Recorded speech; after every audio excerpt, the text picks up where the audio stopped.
5억 벌고도 다 잃었습니다. 혜선이 내 인생을 먹었습니다. 내 인생이 어디서부터 꼬였을까? 가끔 그런 생각을 한다.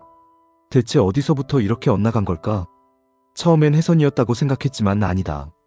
정확히 말하면 그보다 훨씬 이전, 바로 주식에 손댄 그때부터였던 것 같다. 아직 나는 매우 어린 나이였다. 돈이란 걸 제대로 벌어보기도 전에 난 돈을 잃고 따는 것으로 배웠다.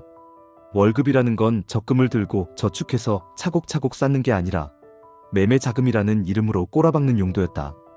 돈을 벌면 꼬라박고 잃어도 꼬라박고, 그렇게 나는 돈의 개념을 잃었다. 그런데도 신기하게 주식에선 거의 본전을 치고 나왔다. 물론 몇 번은 크게 깨졌고 몇 번은 크게 벌었다. 코인도 했다. 코인 선물도 해봤고 이더리움 쇼짤 잡아서 하루 만에 몇천 불 벌어본 적도 있다. 어떤 날은 1분 만에 3천을 날리기도 했고 어떤 날은 하루 만에 2억을 벌기도 했다. 도대체 그게 가능한가 싶겠지만 실제로 그랬다. 그렇게 몇 년을 나는 잃으면서도 버는 사람처럼 살아왔다. 정리하면 주식도 코인도 딱히 수익이라고 할 정도는 아니었고 그냥 경험값 정도였다. 그런데 진짜 악마는 따로 있었다. 그 이름은 해외 선물. 원유, 나스닥, 골드, 옵션, 이 시장은 겉으로 보기엔 똑똑한 사람들이 하는 시장처럼 보였다. 하지만 실상은 아니었다. 이 시장은 광기와 착각, 그리고 인간의 본성을 정면으로 마주해야 하는 지옥이었다. 해외 선물에 빠지게 된 건 단순했다. 유튜브 때문이었다. 원유 재고 발표 시간에 풀베팅해서 수천을 벌었다는 썰, 위클리 옵션으로 단 하루 만에 인생이 바뀐 사람들의 영상. 그런 걸 보고 있으면 안 하기가 어려웠다. 어쩌면 내 마음속 어딘가엔 나도 할 수 있겠지 하는 희망 섞인 착각이 있었던 것 같다. 문제는 그 착각이 현실이 되기 시작하면서부터였다. 2021년, 당시 대출이 너무 잘 나왔다. 신용 좋고 소득 증빙되는 나는 총 3억까지 대출을 받았다. 이게 시작이었다. 첫 시작은 그럭저럭 괜찮았다. 아니, 좋았다. 처음 한 달, 두 달은 기본 일 수천 벌었다. 하루에 600 벌었다. 여자친구랑 호텔에서 룸서비스 100만 원 쓰는 게 아무렇지 않았다. 카드값만 해도 한 달에 70만 800 나왔고 나는 그게 당연하다고 생각했다. 왜냐면 그보다 훨씬 많은 돈을 매일 시장에서 벌었으니까. 결국 한때 나는 대출 3억을 다 갚고 2억 가까이 순수 시드를 갖게 된다. 완전히 성공한 셈이었다. 남들은 평생 벌기 힘든 돈을 나는 몇 달 만에 벌었다. 근데 문제는 나는 그게 내 실력이라고 착각했다. 사실은 운이었고 시기가 맞았던 것이고 시장이 나를 살려줬던 것이었다. 하지만 나는 그걸 인정하지 못했다. 그리고 다시 돈을 갖다 부었다. 모든 걸 잃었다. 대출을 갚고도 남았던 시드 2억까지 전부 시장에 반납했다. 그러고 나서야 깨달았다. 내 돈이 아니었구나. 내가 진짜 운이 좋았던 거구나. 하지만 그때는 이미 늦었다. 나는 다시 원점으로 돌아와 있었다. 2024년이 되었다. 이 해는 나에게 고통의 해였다. 시드도 없고 신용도 무너지고 생활은 무너졌는데도 나는 또다시 시장에 들어갔다. 마지막 기회처럼 여겼다. 5번째 도전이었다. 위클리 옵션으로 운 좋게 70으로 시작해 7천까지 복구했었다. 거기까지 올라가는데 피똥을 싸며 매매했다. 내가 얼마나 간절하게 손을 떨며 마우스를 눌렀는지 모른다. 근데 그 시점부터 이상한 습관이 생겼다. 지수에서 돈을 잃으면 그 즉시 손절하고 그 방향의 옵션을 풀베팅했다. 숏에서 잃으면 풋, 롱에서 잃으면 콜. 이게 말이 안 되는 전략인데 왠지 그게 대부분 맞아떨어졌다. 이상하게 그 순간마다 시장은 내 생각대로 움직였다. 내가 미친 건지 시장이 미친 건지 모를 일이다. 그렇게 바퀴벌레처럼 살아남다가 결국 7천도 다 잃었다. 이번엔 진짜 망했다고 생각했다. 12월, 내 인생 최악의 해가 저물어갈 즈음이었다. 나는 마지막 시드, 단 240만 원을 손에 쥐었다. 카드값은 이미 한 달 440만 원씩 빠져나가고 있었고 고정 지출에 숨이 막혔지만 이번엔 진짜 느낌이 왔다. 난 정말 진지했다. 크루드 오일 12월 73시 콜옵션을 1.5포인트에 샀다. 인내심 있게 버티고 4포인트에 팔았다. 242 600이 되었다. 성공이었다. 근데 시장은 무섭다. 그 73시는 나중에 12포인트를 넘겼다. 내가 버티기만 했어도 천을 넘겼을 돈이었다. 그걸 보면 웃음이 나왔다. 아, 결국 나는 쥐똥 같은 시드로 쥐똥 같은 익절밖에 못하는 놈이구나. 그게 현실이었다. 그래도 그 600으로 다시 시작했다. 골드마이크로 3계약. 그렇게 작아 보일 수가 없었다. 피 터지게 매매하고 익절했는데도 기쁘지 않았다. 그냥 더 허망했다. 오를 길이 너무 많았다. 나는 알았다. 내가 뭘 얼마나 벌어도 이미 잃은 걸 되찾을 수 없다는 걸. 그 이후로 나는 매일 나레이션을 쓴다. 내 머릿속에서 오늘은 뭐가 어땠고, 시장은 왜 이렇게 움직였고, 나는 어떤 포지션을 탔고, 왜 익절했고, 왜 손절했는지. 하지만 아무도 듣지 않는다.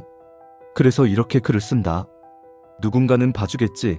나처럼 무너진 사람, 다시 일어서고 싶은 사람, 아직 시장에 미련 있는 사람. 나는 지금도 싸우고 있다. 아마 앞으로도 싸울 것이다. 내가 바라는 건 단 하나, 마이크로 계약을 미니로, 그리고 언젠가 표준 계약으로 바꾸는 것. 다시 예전의 내가 될 수 없다는 건 안다. 하지만 지금보다 나은 나는 만들 수 있다고 믿는다.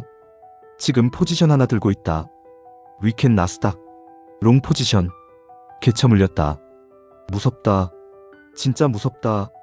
이건 도박이 아니다. 삶이다. 그래서 나는 오늘도 시장에 있다. 내 싸움은 아직 끝나지 않았다. 아디오스. 연세대 졸업, 사업과 주식 성공, 그리고 나라까지 단 몇 달. 안녕하세요 행님들.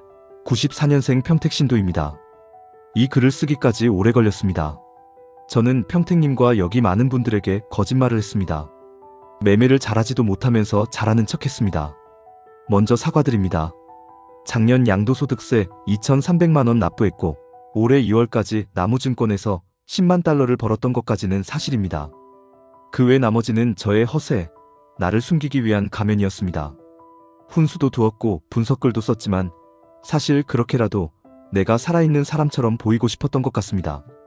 진짜는 그게 아니었거든요. 그 뒤로 모든 게 무너졌습니다. 작년엔 현물만 했습니다. 대형주 매매로 운 좋게 큰 돈을 벌었습니다. 근데 문제가 시작된 건 키움으로 옮기고 선물 시장에 발을 들이면서입니다. 형님 중에 한 분이 해외 선물 하신다고 해서 저도 따라 시작했고 그게 2024년 1월입니다. 그 전에 저는 사업한다고 대출 1.8억 정도가 있었습니다. 코로나 때부터 여러 건물 대출, 신용대출까지 섞여 있었죠. 그 빚을 주식으로 다 갚았고 그 감격은 지금도 기억납니다. 하지만 2월 다시 2억으로 선물 시작했는데 나스닥이 폭락하면서 순식간에 1억이 사라졌습니다. 트럼프 관세 발언이 협상용일 거라 생각했는데 시장은 냉정했죠. 단 며칠 만에 1억이 날아가니까 그때부터 매매는 점점 무너졌습니다. 손실을 메우려 무리하게 들어갔고 레버리지를 더 크게 찾아 키움으로 이동합니다. 현실 감각이 없어졌습니다. 나무증권엔 종목이 없으니까요. 그 결과는 참혹했습니다. 결국 빚이 1.5억까지 다시 쌓였고 통제불능 상태였습니다. 3월 와이프에게 솔직히 털어놨습니다. 진심으로 괴로워하고 미안하다고, 나 지금 정말 무너졌다고 말했습니다. 그런데 그녀는 몸만 괜찮으면 된다. 돈은 다시 벌면 된다. 힘내자고 해줬습니다. 그 말을 듣고 난 무너졌습니다. 그렇게까지 나를 믿어주는 사람이 있구나. 나는 그 사람을 또 믿게 되었습니다. 그리고 우린 함께 또 롱을 봤습니다. 나스닥 하프 구간, 그게 마지막 기회일 것 같았거든요. 쥐어짜낸 돈이었습니다. 근데 블랙먼데이 같은 상황이 벌어졌고 청산됐습니다. 그 뒤로 난 다시 눈이 돌아갔습니다. 와이프 몰래 빚을 냈고 적금도 깨고 매매에 올인했습니다. 원칙도 없었습니다. 감정만 가득한 매매였고 주말엔 감정을 다스리지만 월요일엔 또 10전 10승, 그러다 한 번 깨지면 연패. 그런 패턴의 반복이었습니다. 손절이 이렇게 어려운 줄 몰랐습니다. 무엇보다 무슨 일을 해도 재미가 없고 집중도 안 됐습니다. 핸드폰만 들여다보는 중독자가 되었고 말수가 줄고 식욕도 없어졌습니다. 하루는 진지하게 죽으려고 생각했습니다. 그냥 다 끝내고 싶었습니다. 근데 아이러니하게도 죽고 싶은 이유가 돈 때문이기도 했지만 가장 아픈 건 나 자신이었습니다. 내가 어떻게 이렇게까지 망가졌을까? 내가 어떻게 이렇게 초라해졌을까?